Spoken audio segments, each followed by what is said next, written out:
తల్లి పాలిస్తే రొమ్ము ఇష్యూస్ వస్తాయని, బ్యూటీ కాన్షియస్నెస్ దెబ్బతింటుందని, రకరకాలుగా అసలు విచిత్రంగా కలికాలం అంటాం కదా, కలియుగంలో అన్ని నానా వింతలు చూస్తూ ఉంటాం. మన పూర్వీకులు పెద్దలు చెప్పే మాట వినరు, వాళ్ళకి ఎదురు సమాధానం ఇస్తారు. మీ పిల్లలు అలా తయారవుతూ ఉంటారు. మా ముందర వాళ్ళకు రెస్పెక్ట్ లేకుండా చీదరించుకుంటూ ఉంటారు. పెద్దలు చెప్పిన మాట కూడా వినండి. వాళ్ళకి ఇంత టెన్షన్ రాదన్న ఆలోచన లేదు. ఎందుకంటే ఫార్ములా అనేది ఒక ప్రోడక్ట్ వాళ్ళ చేతిలో లేదుగా. అంత ఈజీగా పోయి షాప్కి పోయి కొనుక్కోవడానికి అప్పట్లో అవైలబుల్ కూడా లేదుగా. అందుకే వాళ్ళు నా బిడ్డలకి పాలు ఇవ్వాలని నిర్ణయించుకుంటున్నారు కాబట్టి పాలు వస్తున్నాయి వాళ్ళకి. మీలో ఎంతమందికి ఆ యొక్క నిర్ణయం ఉంది?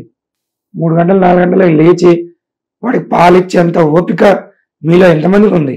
రాత్రి 6 గంటలు 7 గంటలు 8 గంటలు పడుకునే తల్లులను కూడా చూస్తున్నాం. అలా అయితే పిల్లలకి ఎలా వాడి ఎదుగుదల బాగుంటుంది? వాడు రేపు పెద్ద అయ్యాక మీకు ఏదో చేస్తాడని కాదు, మీరు వాడికి ఏది చేస్తున్నారో అది ఇంపార్టెంట్. మీ యొక్క బాధ్యత నిర్వర్తించండి.